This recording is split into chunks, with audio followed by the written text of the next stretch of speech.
Bienvenue à toi dans cette série, le plan parfait de Dieu. Peut-être que tu te demandes quel est le sens de ta vie. Dieu t'a envoyé sur la terre pour faire quoi? Est-ce que Dieu a un projet pour toi? Dans l'épisode passé, j'ai parlé de Osée chapitre 4 verset 6 où il est dit que le peuple de Dieu est détruit parce qu'il lui manque de la connaissance. Voilà. C'est le manque de connaissance qui nous fait souffrir. Et dans Jean chapitre 8 verset 32, il est dit, vous connaîtrez la vérité et la vérité vous affranchira. Donc la vérité que tu ne connais pas sur le plan de Dieu sur ta vie, sur comment tu vas réussir, cela va te garder dans la prison, dans la souffrance. Et nous avons expliqué Jérémie chapitre 29 verset 11, où il est dit, je reprends, Jérémie 29 verset 11, car je connais le projet que j'ai formé sur vous, dit l'Éternel, projet de paix et non de malheur, afin de vous donner un avenir et de l'espérance. Donc Dieu a pour toi, Dieu a pour moi des projets de bonheur et non de malheur. Et j'ai dit à l'émission passée, l'épisode passé, que Dieu a pour toi des projets de bonheur et non de malheur. Non seulement que Dieu a des projets pour toi, mais toi aussi tu as le projet de Dieu.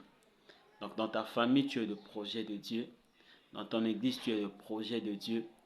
Dans ton pays, tu as le projet de Dieu. Dans ton lieu de service, tu as le projet de Dieu. Tu n'es pas un hasard. Et Dieu a un projet sur toi. Et aujourd'hui, nous allons rentrer proprement dans notre message, le plan parfait de Dieu. Et le plan parfait de Dieu, nous le trouvons dans Psaume 23. Nous allons étudier, nous allons faire une étude biblique du Psaume 23. Il est dit ceci, Cantique de David. L'Éternel est mon berger. Je ne manquerai de rien. Il me fait reposer dans des verts pâturages. Il me dirige près des eaux paisibles.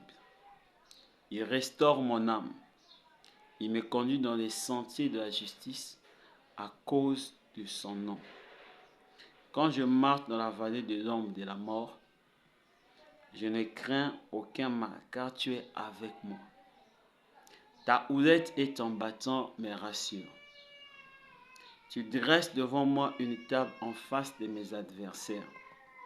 Tu oins d'huile ma tête et ma coupe déborde. Oui, le bonheur et la grâce m'accompagneront tous les jours de ma vie. Et j'habiterai dans la maison de l'Éternel jusqu'à la fin de mes jours. Waouh, c'est merveilleux. Donc ici, on découvre le plan de Dieu pour chaque être humain sur la terre. À la base, c'est un cantique de David. Le psaume 23, ce sont les déclarations de foi d'un homme, David. Mais ce n'est pas seulement les déclarations de foi. La Bible dit que tout ce qui a été écrit l'a été pour notre instruction. Et c'est poussé par l'esprit que les hommes ont prophétisé. Prophétiser, ça veut dire parler de la part de Dieu. Donc c'était poussé par l'esprit qu'il a écrit ce cantique. Il a écrit non seulement pour l'humain, mais comme nous lisons cela, nous approprions cela. Donc ça devient aussi pour nous. Donc, ici, au verset premier, on va faire une étude ici. On va partir pas à pas, pas à pas. On a tout notre temps dans cette série. Et là, nous sommes au deuxième épisode ou deuxième émission. On va aller pas à pas pour décortiquer, pour voir qu'est-ce que Dieu a préparé pour nous ici. Et comment nous pouvons faire pour entrer dans le plan parfait de Dieu? Quel est le plan parfait de Dieu qui se cache ici? On dit au verset 1er, l'Éternel est mon berger. Je ne manquerai de rien. Je vais commenter, scinder ce verset en deux. La première partie, l'Éternel est mon berger. Et la deuxième partie, je ne manquerai de rien. Là, on commence par l'Éternel est mon berger. L'Éternel est mon berger, ça veut dire beaucoup de choses. L'Éternel est mon berger signifie que l'Éternel est celui qui me dirige. L'Éternel est mon berger signifie l'Éternel est celui qui me dirige. L'Éternel est mon berger signifie l'Éternel est mon guide, celui qui me guide. L'Éternel est mon berger signifie l'Éternel est celui que je suis. L'Éternel est mon berger signifie l'Éternel est mon maître. L'Éternel est mon berger signifie l'Éternel est ma référence. L'Éternel est mon berger signifie l'Éternel est ma direction. L'Éternel est mon berger signifie l'Éternel est mon objectif. Voilà. Donc ici, nous nous rendons compte que on dit l'Éternel est mon berger. Donc, pour entrer dans le plan parfait de Dieu, tu dois savoir que l'Éternel est ton berger. Et lorsqu'on dit l'Éternel est ton berger, c'est quoi? C'est comme je viens de t'expliquer, l'Éternel est ton berger. C'est celui qui dirige ta vie. C'est celui qui décide de ta vie. C'est celui qui commande ta vie. C'est celui qui est l'objectif de ta vie. Bien-aimé, tu veux vivre une vie où tu ne manques de rien. Tu veux vivre le plan parfait de Dieu. C'est que tu dois faire de Dieu l'objectif de ta vie. Tu dois faire de Dieu la chose que tu poursuis. Tu veux vivre une vie où tu ne manques de rien. C'est possible parce que ici on dit l'Éternel est mon berger, je ne manquerai de rien. C'est ça le but de Dieu, c'est ça la volonté de Dieu. Que nous puissions manquer de rien. Ne pas manquer de nourriture, ne pas manquer des habits, ainsi de suite. La partie je ne manquerai de rien, je viendrai sur ça après. Donc tu dois savoir ici que l'Éternel doit être ton berger. Et j'ai expliqué que signifie l'Éternel est mon berger.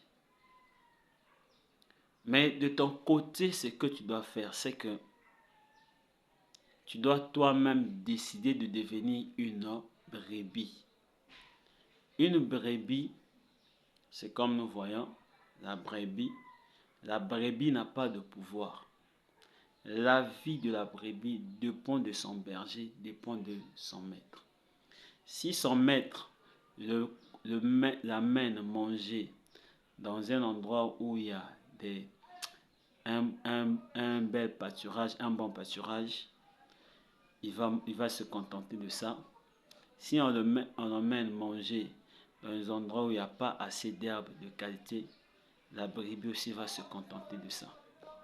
Et vous allez remarquer, surtout en Afrique, parfois la brebis ou bien le cabri est attaché, on a attaché une corde et on l'a attaché peut-être au bois ou bien on l'a attaché sur un arbre. Donc il mange, sa vie dépend de là où le berger le mène. Sa vie dépend de là où le berger le place. Donc l'Éternel est ton berger, ça veut dire que tu dois faire de Dieu ta vie. Tu dois faire de Dieu l'intelligence de ta vie. Voilà pourquoi il est dit, ne te confie pas sur ta propre sagesse. Tu dois faire de Dieu ton intelligence, ta sagesse. Tu dois faire de Dieu l'objectif de ta vie. Tu dois faire de Dieu la direction que ta vie suit. Tu dois faire de Dieu le plus important de ta vie. Tu dois faire de Dieu ton maître. Tu dois faire de Dieu ta référence. Tu dois faire de Dieu celui qui dirige ta vie.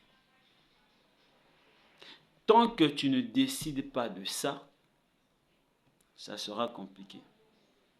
La Bible dit que le châtiment qui nous donne la paix est tombé sur Jésus. Et il était frappé, il était blessé pour nos iniquités. Et chacun suivait sa propre voie. Et l'Éternel a fait retomber sur Jésus-Christ l'iniquité de nous tous. Donc ça veut dire que parmi les raisons ou parmi les choses pour lesquelles Jésus est mort à la croix, c'est afin que nous arrêtions de suivre notre propre voie. Donc avant Jésus, avant de recevoir Jésus, chacun suivait sa propre voie. Chacun vivait comme il voulait. Et Jésus est venu mourir afin que nous arrêtions de suivre notre propre voie, afin que nous commencions maintenant à suivre Dieu au travers de Jésus-Christ. Si tu ne suis pas Dieu au travers de Jésus-Christ, tu ne vas pas vivre le plan parfait que Dieu a pour toi. Tu ne vas pas vivre le projet que Dieu a préparé pour toi. Donc tu dois arrêter de vivre par toi-même. Tu dois arrêter d'être toi-même. Et tu dois décider de devenir une brebis du Seigneur. L'émission t'a fait du bien. On se revoit au prochain épisode. Que Dieu te bénisse.